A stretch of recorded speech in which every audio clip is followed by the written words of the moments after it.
En esta tarde yo quiero hacer unas preguntas muy personales y profundas a cada uno de ustedes, mis hermanos. Y yo quiero meditar bajo el tema la importancia de conocernos a nosotros mismos. La importancia de conocernos a nosotros mismos. Y una de las preguntas es, ¿quién eres? ¿Quién eres? ¿Te conoces a ti mismo? Y con ello, mi hermano, no me refiero a una identidad cultural, social, nacional, ni tampoco de género, sino en tu naturaleza, en tu esencia, ¿quién eres? Esta es la pregunta, mi hermano, que vamos a responder desde la Escritura. Y veremos cómo el apóstol Pablo va a utilizar para llevarnos a meditar en la fe que tenemos en Cristo. Y antes de leer la lectura de la palabra, donde voy a leer, yo quiero narrarle una historia que me impactó bastante. Y se trata de un emperador, mi hermano, que gobernó entre 1280 a 1337. Y este emperador es conocido como Mansa Musa, un emperador del África Occidental. Este emperador tenía tanta riqueza que se considera que su riqueza vendía en oro, su valor sería en 400.000 millones de dólares. 400.000 millones de dólares. Este hombre, su mayor riqueza era por oro, por mina de sal y por cobre. Y este hombre, este emperador, se le consideraba un hombre bondadoso, generoso. Y este emperador hizo una peregrinación hacia la Meca, o hacia como musulmán al fin, quería ir a la Meca a adorar a Dios. Y en el tiempo de su peregrinación, que duró alrededor de un año para llegar allá, iba por todo el camino regalando oro, porque llevaba 18 toneladas de oro. 18 toneladas de oro. Es tan tal que cuando llegó al Cairo, en Egipto, dio tanto oro a los pobres de Egipto que la economía del Cairo duró 10 años en decadencia económica. Y escuchen esto, por eso la retórica de quién eres y si nos conocemos. Le dio tanto riquezas a los pobres que la gente se estaban muriendo de hambre. ¡Qué ironía! Tanta riqueza que la gente se morían de hambre porque nadie producía y nadie trabajaba. Tenían sacos llenos de oro y se estaban muriendo de hambre. Qué gran ironía, ¿eh? Donde nosotros migramos a la ciudad de los Estados Unidos porque queremos salir de nuestras necesidades económicas en nuestras naciones. Y este hombre era tan generoso que la ayuda que dio fue tanto que destruyó la economía sin tener que hacer ningún tipo de arma ni nada, sino solamente con la riqueza. Así que ahí vemos, mi hermano, que la riqueza no es del todo. 10 años, un país entero en economía en hambruna, porque todos tenían oro. Y eso me acuerda a mi papá, que era médico en los Estados Unidos, y yo le dije, ¿por qué hay tanta gente pobre? Y él me dijo a mí una palabra que eso siempre me marcó. Imagínate, Carlito, mi nombre como minúsculo cuando era pequeño. Yo soy médico y yo necesito que me haga un trabajo en mi casa. Tengo los recursos económicos, pero necesito un plomero o un electricista. Pero si ese electricista, ese plomero también es médico y tiene la riqueza que yo tengo o la economía que yo tengo, ¿quién va a hacer el trabajo que yo quiero que haga? Él no lo va a hacer. En pocas palabras, necesitamos gente pobre para que haya plomero, electricista, para que haya gente que venda la carne en la carnicería. Y yo dije, es cierto, todos no podemos ser ricos, porque Jesús lo dijo.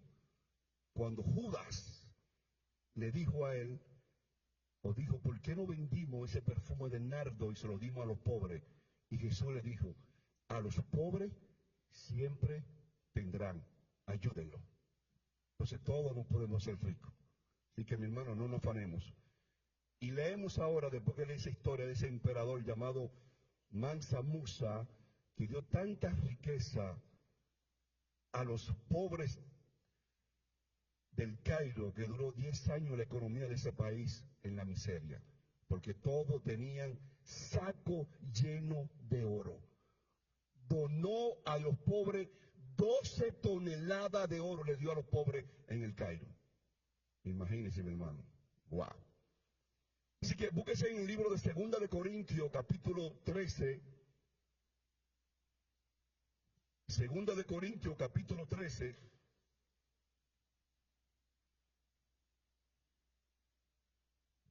De su versículo 1 hasta el versículo 5. Si su condición se lo permite, por favor, pongámonos de pie para así darle reverencia a la palabra del Señor. 2 de Corintios, capítulo 13, versículo 1 hasta el versículo 5. Y así dice la Escritura, como está escrita en el nombre de los tres más grandes, el Padre, el Hijo y el Espíritu Santo. Amén. Esta es la tercera vez que voy a vosotros. Por boca de 2 o de 3 testigos se decidirá todo asunto.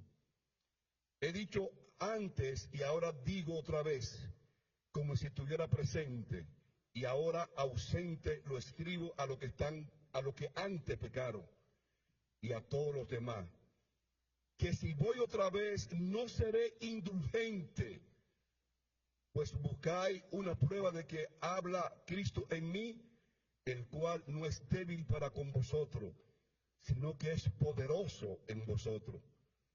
Porque aunque fue crucificado en debilidad, vive por el poder de Dios.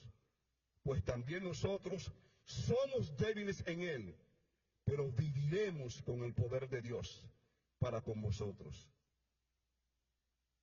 Versículo 5, de ahí voy a comenzar mi sermón. Examinaos a vosotros mismos si estáis en la fe. Probaos a vosotros mismos, o no os conocéis a vosotros mismos, que Jesucristo está en vosotros, a menos que estéis reprobados. Padre, humildemente vengo ante tu presencia y reconozco que solamente soy un instrumento, un vaso frágil, un vaso débil, mi Dios, pero como tu palabra lo ha dicho, somos débiles pero poderosos en ti, mi Cristo. Te pido, Dios mío, que esta palabra, así como ha podido escalar a mi mente, a mi corazón, pueda escalar en la mente y en los corazones de mis hermanos. Habla tú a través de mis labios, Dios mío. Solamente soy una vasija en las manos del alfarero, Señor. Gracias, Señor, en Cristo Jesús. Amén. Pueden sentarse, mis hermanos.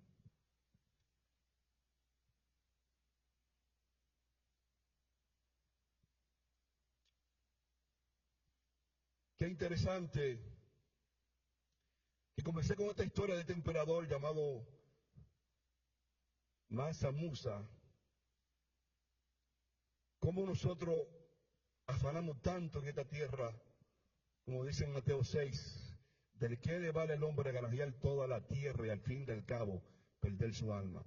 Nos afanamos tanto por alcanzar las necesidades que tenemos, tener nuestro hogar, tener casa, tener dinero. Y cuando partimos de esta tierra, todo lo dejamos, mi hermano. Aquí el apóstol Pablo le escribe a la iglesia de los Corintios, y por eso le he puesto como tema, la importancia de conocernos a nosotros mismos. Yo me imagino que a esa persona que le dieron toda esa riqueza en el 1327, dirían, salimos de la miseria, salimos de la pobreza, ahora sí vamos a estar bien. Pero parece que no conocen su naturaleza pecaminosa que hay en el corazón de cada ser humano. Yo imagino que si yo daré ahora mismo aquí una tonelada de oro a cada uno de ustedes, todos dejaríamos de trabajar. Y las necesidades que hay en la calle, nadie la quiera va a hacerla porque todos estamos económicamente bien, nos sentamos en nuestra casa y nadie quiere salir. Ahora, el apóstol Pablo le escribe esta carta a la iglesia de Corintios porque había algo que estaba pasando en la vida de ellos. Ellos querían saber si el apóstol Pablo en realidad era el apóstol que Dios había enviado y que tenía la autoridad de predicar el evangelio. De tal forma que el apóstol Pablo le dice aquí, ya cuando vuelva una vez ante ustedes, yo no voy a ser indulgente. En pocas palabras, Pablo le está diciendo, ya no voy a ser benevolente con ustedes, ahora voy a venir con autoridad, con disciplina y con corrección sobre ustedes. Porque hay algunos que están pecando y algunos dudan del ministerio que Dios ha puesto en mi vida. Y por eso Pablo, si leemos 2 Corintios capítulo 10, 2 Corintios capítulo 11, 12, vemos que el apóstol Pablo le demuestra a ellos cómo su ministerio fue forjado a través de pruebas y de circunstancias. Y le dice en uno de los capítulos, he tenido naufragio, he sido azotado 40 veces menos uno, he pasado por cárceles, por hambre y todo esto. Entonces, ¿cómo ustedes dudan de mi ministerio? Ahora Pablo, como ellos dudaban del ministerio de él, ahora Pablo le pregunta a ellos ahora si ellos están probados en la fe de Jesucristo. Y es interesante, mi hermano, que nosotros como creyentes dudamos de la capacidad espiritual de cada uno de mis hermanos. Y muchas veces creemos que yo me siento más espiritual que los demás, o yo soy más santo que otro. Y eso se pensaba porque en la iglesia de Corintios tenía un caos, un desorden, había envidia, había fornicación, había un padre y un hijo se llegaban a la misma mujer. Eso era una iglesia completamente desordenada. Entonces era una iglesia, mi hermano, que si usted lee 1 Corintios capítulo 12, habla de los dones del Espíritu. Todo el mundo, y en el capítulo 14 habla que todo el mundo hablaban en lengua.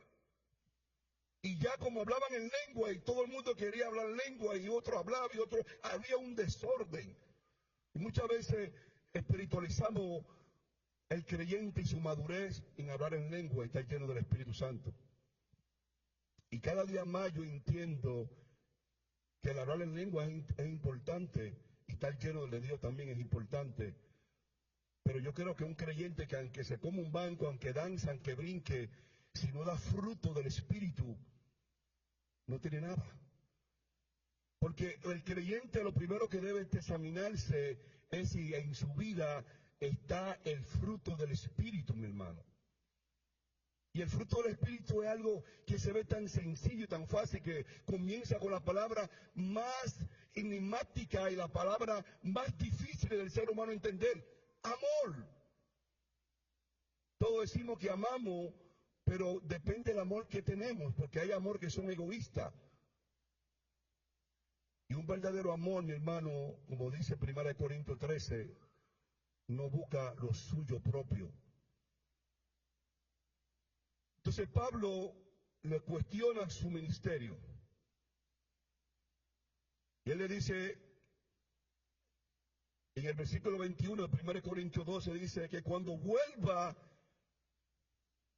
me humille Dios entre vosotros y quizá tenga que llorar por mucho de lo que antes han pecado y no se han arrepentido de la inmundicia y fornicación y lascivia que han cometido.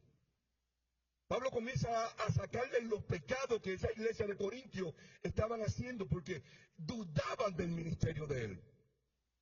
Entonces dice, ¿ustedes creen que yo no soy un hombre de Dios? Entonces usted dice que son creyentes que viven en fe, pero su vida, su naturaleza pecaminosa refleja algo diferente. Y por eso le dice en el versículo 5 de 2 Corintios 13, examinaos a vosotros mismos. ¿Y qué significa un examen, hermano? ¿Qué significa examinaos a vosotros mismos? Es hacerte un autoexamen de ti mismo. ¿Quién eres tú? No ni el pastor, ni el líder, ni los hermanos. Tú mismo tienes que hacerte un autoexamen de tu condición de vida espiritual delante de Dios. No como te comportas fuera, ni como te comporta en la iglesia.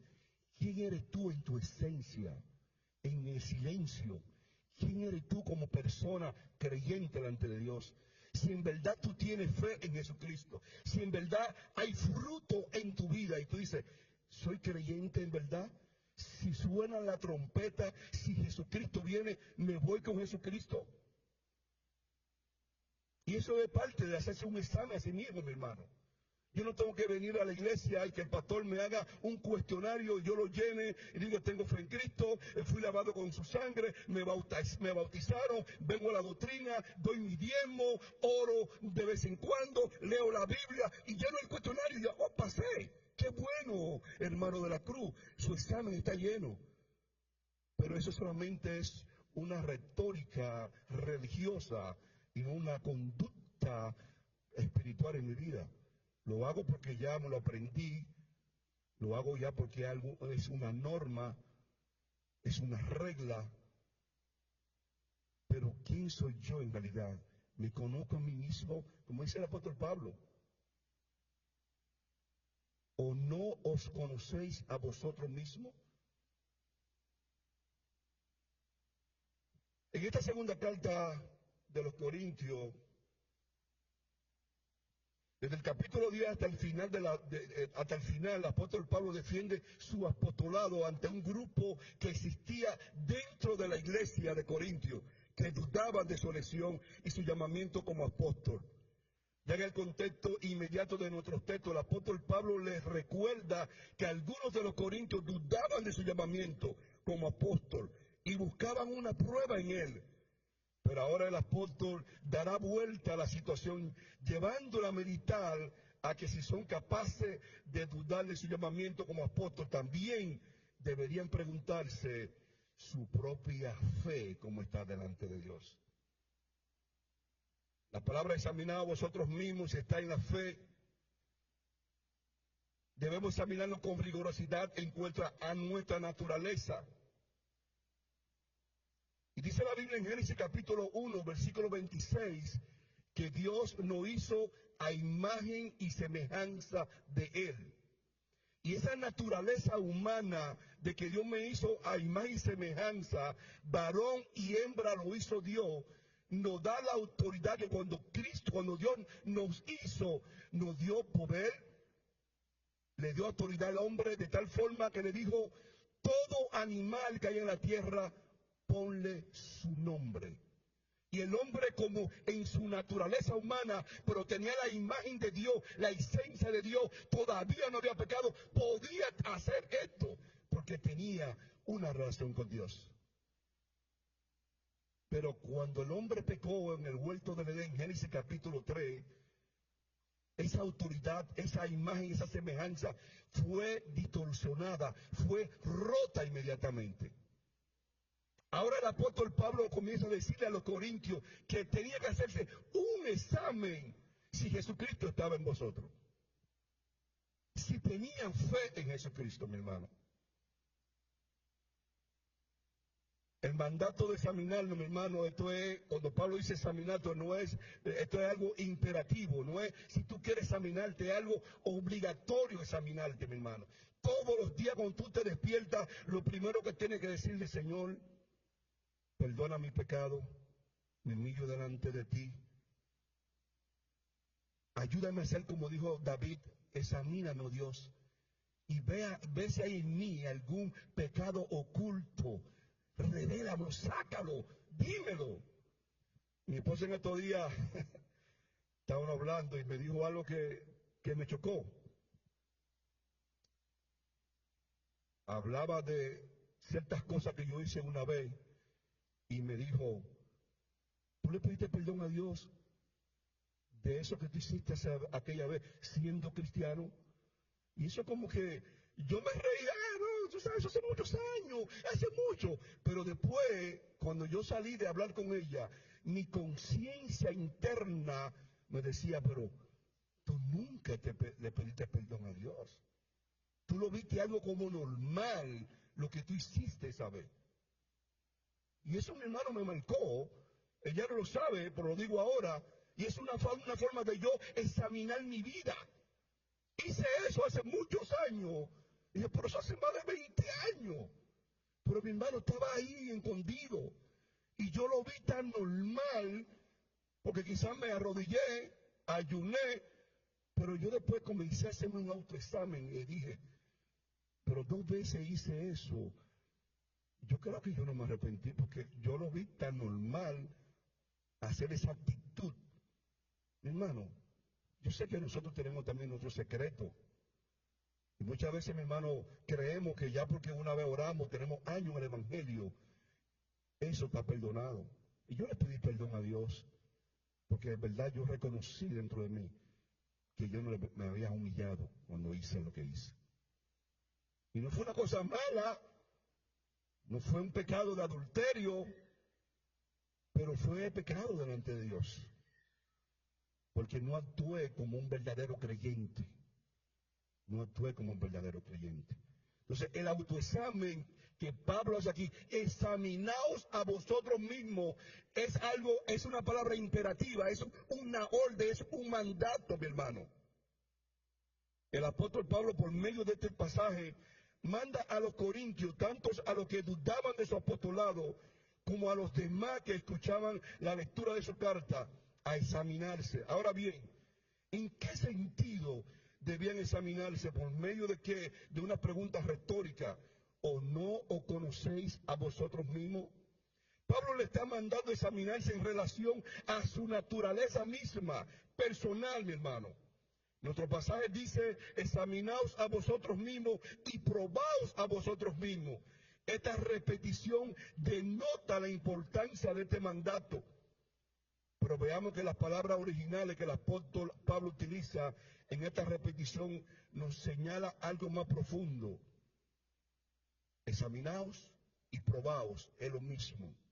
Ahora bien, si juntamos el significado de estas dos palabras, podemos conducir o concluir que el apóstol Pablo está mandando a los corintios a autoexaminarse con rigurosidad en cuanto a su naturaleza. Lo que nos lleva a preguntarnos, ¿qué es la naturaleza o esencia del ser? En palabras simples, se refiere a la cualidad fundamental e inherente de algo que lo hace lo que es. En pocas palabras, Pablo está diciendo, ¿quién eres tú en sí, en tu esencia? No, ¿quién soy yo por medio de lo que dice el pastor? ¿Quién soy yo en sí? Porque el pastor puede tener un concepto mío muy bonito. El hermano La Cruz tiene tantos años siendo anciano, ha predicado, ha dado buen testimonio. Por eso es lo que yo veo del hermano de La Cruz. Ahora, ¿quién soy yo en realidad?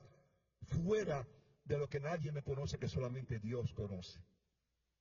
Por eso la Biblia dice en el libro de Jeremías que Dios conoce el corazón y Él es el que escudriña nuestro corazón y conoce las intenciones de ella.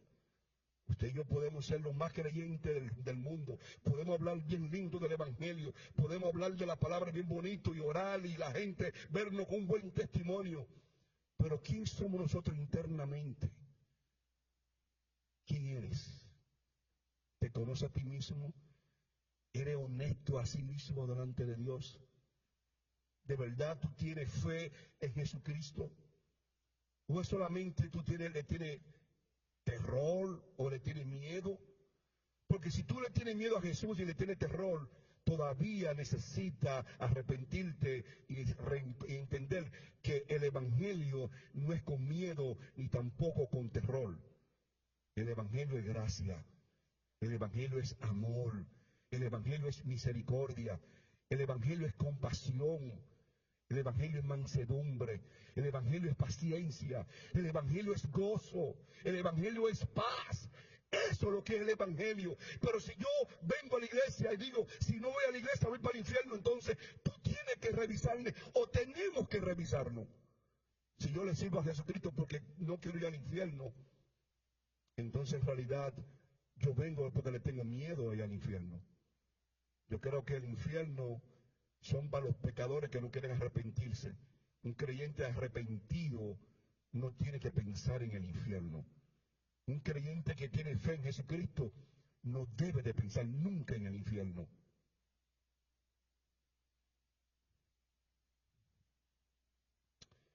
Entonces, Este es un mandato que Dios quiere que nosotros tengamos.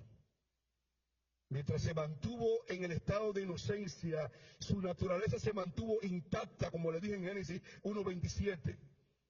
Y creó Dios al hombre a su imagen, a imagen de Dios lo creó, y varón y hembra lo creó. Esa inocencia que teníamos nosotros, mi hermano, fue rota en Génesis 2:25. Y me gusta como dice Génesis 2:25, y estaban ambos desnudos, Adán y su mujer, y no se avergonzaban. ¡Wow!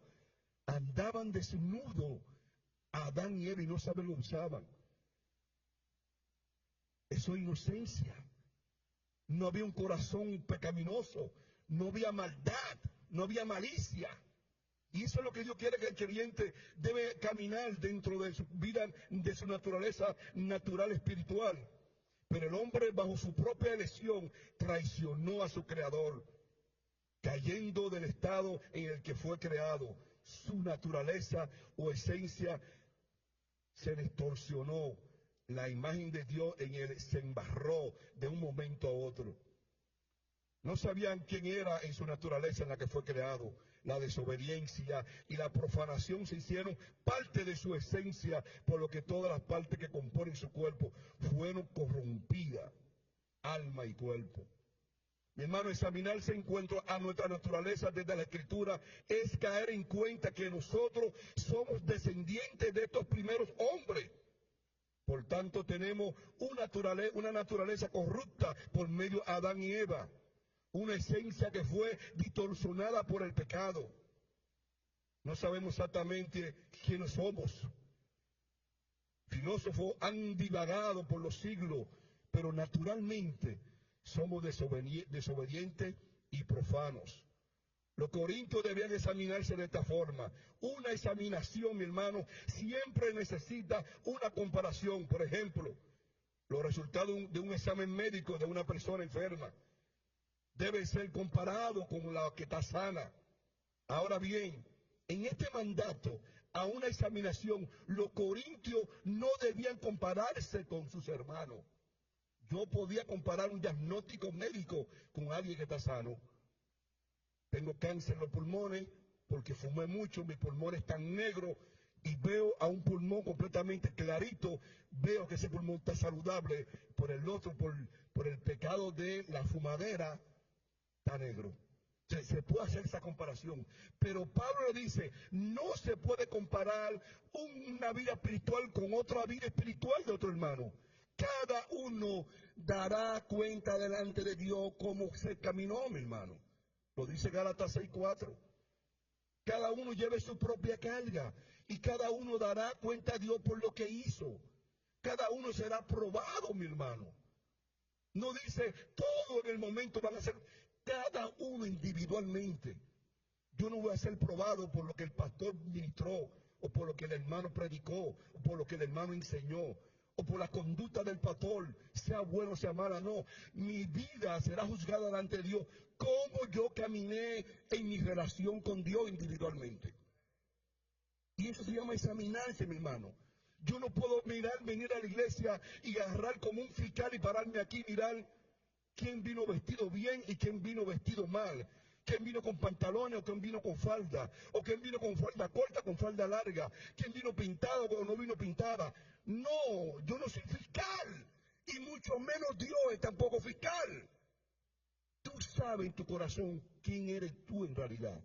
Si tú vienes a la iglesia para revelar tu vanidad, Dios la sabe. Yo no la sé. Entonces, aquí, mi hermano, examinarse a nosotros mismos, no podemos hacer comparaciones, decir, yo vengo más a la iglesia que el hermano Luis Álvarez. Yo oro más que el hermano Luis Álvarez, por eso soy más espiritual. Sé la Biblia más que el hermano Luis Álvarez, por eso soy más espiritual. Son comparaciones que no funcionan, porque son comparaciones pecaminosas. Mi vida espiritual no se puede comparar por la vida de los demás. Cada quien dará cuenta a Dios. Este mandato a examinarse según el concepto de naturaleza bíblica, mi hermano, es reconocer el terrible estado natural en que nos encontramos. No es una tarea que el hombre, escuche esto, no es una tarea que el hombre pueda hacer por sí mismo. Usted y yo no podemos santificar a nosotros mismos, no podemos. No, es una tarea que nos ayuda a través del libro Efesios capítulo 4, nos dice esto. Mira lo que dice Efesios 4:17, mi hermano. Póngalo ahí en la pantalla, por favor. Libro de los Efesios capítulo 4, versículo 17 hasta el 19. Oye lo que dice. Esto pues digo y requiero en el Señor, que dice el apóstol Pablo, que ya no andéis como los otros gentiles, que andan ¿en qué? En la vanidad de su mente. ¿Qué más? Teniendo el entendimiento entenebrecido, ajeno de la vida de Dios por la ignorancia que en ellos hay. ¿Por qué más? Por la dureza de su corazón. Sí, eso está hablando de un impío que actúa así. Por la dureza de su corazón. Ahora, los cuales, después que perdieron toda sensibilidad, se entregaron a la lascivia para cometer con avidez toda clase de impureza. Aquí Pablo está hablando a la iglesia de Efesios. Esos que se comportan así, tienen el corazón duro, su mente entenebrecida y están lejos de Dios. Eso no son ustedes. Porque ya ustedes han sido rescatados y han sido limpiados por la sangre de Cristo. Es necesario, mi hermano, una iluminación sobrenatural del Espíritu Santo en nuestra vida para poder examinarlo correctamente y comprender nuestra naturaleza y sus consecuencias. Oye lo que dice el apóstol Pablo en 2 de Corintios capítulo 4, versículo 6. Pablo dice una cosa bien interesante, porque Dios, que mandó que de las tinieblas que resplandeciese la luz, es el que resplandeció en quién, en nuestros corazones, para la iluminación del conocimiento de la gloria de Dios en la faz de Jesucristo. ¿Está viendo? Es algo que usted y yo no podíamos hacerlo. Dios mandó de la tiniebla que resplandeciese la luz. Si Dios no hace ese llamado a nuestras vidas, usted y yo seguiríamos viviendo una vida pecaminosa. Ahora, el propósito de la autoexaminación. Los corintios debían examinarse bien rigurosamente para ver si estaban en la fe. Pablo no se refiere a una fe objetiva que radique en la doctrina, sino en la confianza subjetiva en Jesucristo. Tiene en mente la fe viva del creyente que fielmente, según los pasos del Señor, y tiene comunión con Él por medio de la oración. La verdadera fe activa y completa constantemente a los creyentes a que se prueben a sí mismos para comprobar si Jesucristo, por medio del Espíritu Santo, vive en sus corazones. La verdadera fe testifica que hay una comunión íntima con el Padre y su Hijo. Y eso lo dice el libro de 1 de Juan 1:3. 1 de Juan 1:3 dice, lo que hemos visto y oído, eso os anunciamos, para que también vosotros tengáis comunión ¿con quién? Con nosotros, y nuestra comunión verdaderamente con el Padre y con su Hijo Jesucristo. Sí, nosotros, hermanos, tenemos que tener esa comunión por medio a la fe en Jesucristo. Y eso es parte del autoexamen que tú y yo tenemos que tener. ¿Tiene usted, mi hermano, comunión con Jesucristo? Su vida tiene una relación con Jesucristo. Aquí lo dice claramente. Lo que hemos visto y oído, dice el apóstol Juan, eso os anunciamos para que también vosotros tengáis comunión con nosotros. Y nuestra comunión verdaderamente es con el Padre y con el Hijo. Yo puedo tener comunión con cada uno de ustedes, pero mi verdadera comunión debe ser con Dios y con su Hijo Jesucristo que murió en el Calvario. Pero muchas veces, mi hermano, tenemos mejor comunión con los hermanos y muchas veces no tenemos comunión con Dios. Llamo al hermano, busco al hermano, ando con el hermano, como con el hermano, me río con el hermano. Pero ¿cuánto tiempo tú pasas hablando con Dios, orando con Dios, buscando a Dios, santificándote. ¿Cuánto tiempo tú te dedicas a buscar a Dios? ¿O cuánto tiempo nos dedicamos a buscar a Dios? ¿Cuánto tiempo pasamos leyendo la Biblia, mi hermano? Mi hermano, cuando yo a veces me llaman para un trabajo o me levanto tarde y tengo una emergencia y yo salgo corriendo y cuando estoy manejando yo, ¡oh! Fallé hoy. No me pasé ni siquiera 5 minutos leyendo la Biblia. No soy, mi hermano, un religioso, no. Porque diríamos, yo tengo más de 20 años sirviendo al Señor, 30 años. Ya he leído la Biblia, pero no, eso no significa que no deja de leerla. Todos los días debo ser intencional de yo encontrarme con Dios a través de la Escritura. Yo no tengo que esperar que un ángel venga del cielo y me diga, Carlos de la Cruz, vamos a hablar tú y yo. No, aquí en la Escritura Dios habla mi vida. Y esa es la verdadera comunión con el Padre y con el Hijo, cuando yo me encuentro a través de la Biblia. Y son muchas las veces que yo salgo, mi hermano, y no leo la Biblia. Me siento tan mal. Estoy trabajando en la calle, pero me siento ese vacío dentro de mí. No soy religioso. Lo que pasa es que me gusta tener comunión con Dios. Y yo siento que cuando no leo la Biblia, como que siento un pequeño vacío dentro de mí. Y no que significa que voy a ser llevado al infierno. No significa que voy a perder mi salvación. No. Pablo, cuando habla de esta palabra de examinarse, no está hablando que se va a perder la salvación. Está hablando de la comunión que debemos tener con Dios. Ningún ser humano, mi hermano, sabrá si está en la fe, si antes no se ha visto en su naturaleza corrupta. La fe es el ancla que nos lleva, mi hermano, a aferrarnos a Cristo. Por lo que si un hombre que no ha sentido terror y asco de su naturaleza corrupta, la fe no tiene cavidad en él. Si usted primero no se ve, dice, yo tengo fe en Jesús, pero reconozco mi condición pecaminosa. Me recuerda lo que dijo Isaías. Isaías dijo, con estos labios inmundos que yo tengo. Y dice la Biblia que contra él hablaba de su condición pecaminosa. Vino un ángel, o vino el hombre que estaba ahí, tocó y cogió una de las brasas y tocó los labios de Isaías y quitó su inmundicia. Porque Isaías reconocía que al estar cerca de la naturaleza de Dios, de la presencia de Dios, se sentía sucio y corrupto delante de él. Y no se sentía apto.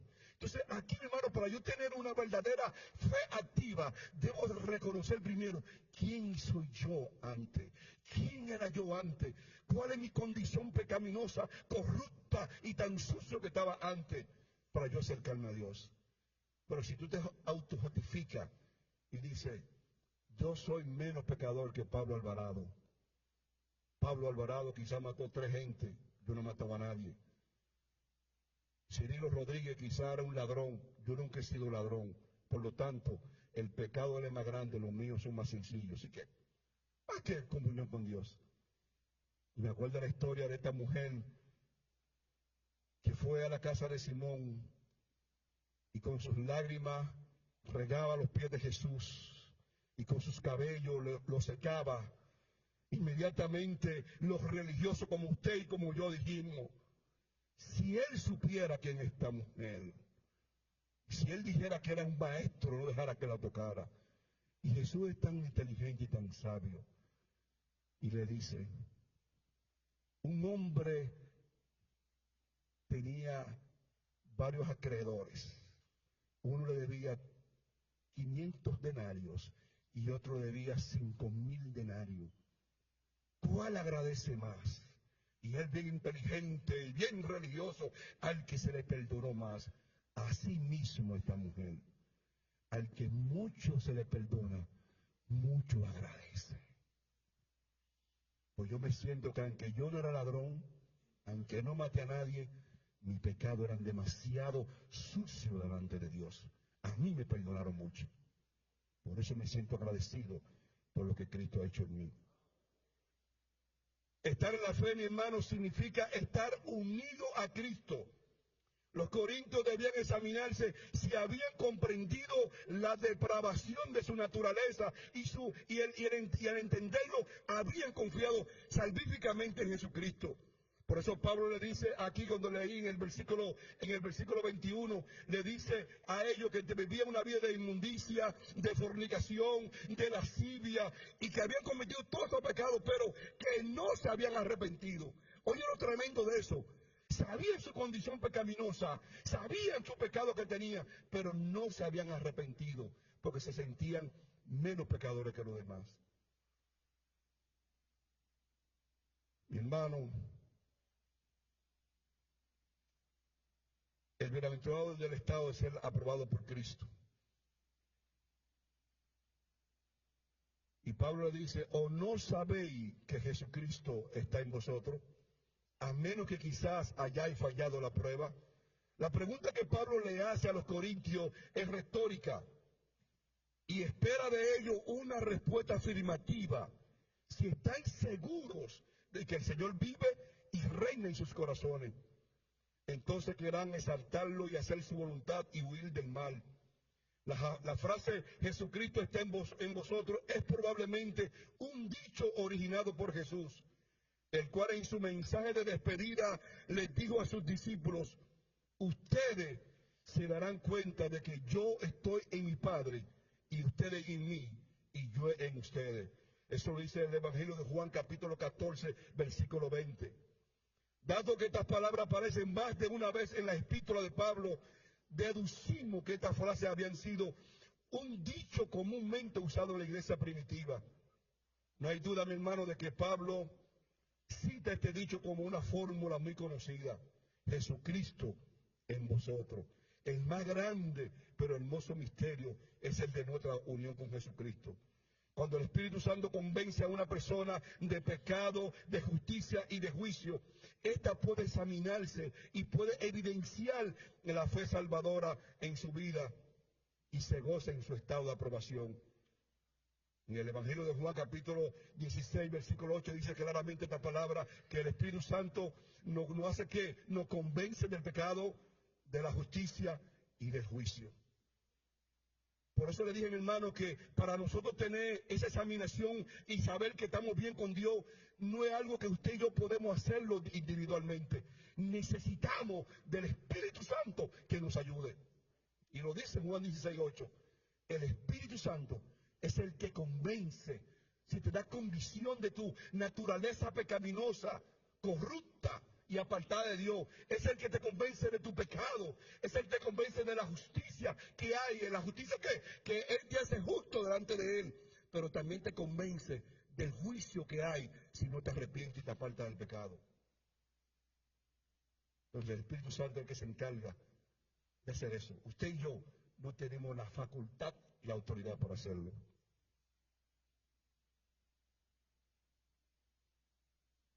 El creyente puede decir con gozo y amor, ya no vivo yo, mas Cristo vive en mí. Pero el que no comprende quién es, su examinación siempre resulta positiva y la fe que dice tener es solo convincente. Yo voy a cortar la enseñanza un poquito más larga, pero yo quiero terminar con 2 puntos que quiero resaltar en esta tarde. Pedro nos dice en 2 de Pedro, por favor póngamelo en el televisor para que los hermanos lo lean también. En 2 de Pedro, capítulo 3, versículo 14, lo que Pedro dice es algo bien interesante. Escúchelo. Por lo cual, oh amados, estando en espera de estas cosas, ¿qué dice Pedro? Procurad con diligencia ser hallado por el pastor. ¿Por quién? Por él. ¿Cómo? Sin mancha e irreprensible. Y un punto importante, y en paz. ¿Por qué Pedro utiliza ese término? Y en esta oración lo separa, sin mancha e irreprensible. Entonces pone una coma en esta oración. Paz. Mi hermano, porque el ser humano, lo que más difícil hace ver a un ser humano es tener paz uno con los otros. Siempre hay contienda, siempre hay pleito, siempre hay chisme. Y por eso Pedro lo dice claramente, estar en paz. Pero nos dice un mandato, con diligencia. Y termino con lo que dice Eclesiastés capítulo 12, y termino con esto. Eclesiastés capítulo 12, mi hermano, el versículo 13, para que los hermanos entiendan esto.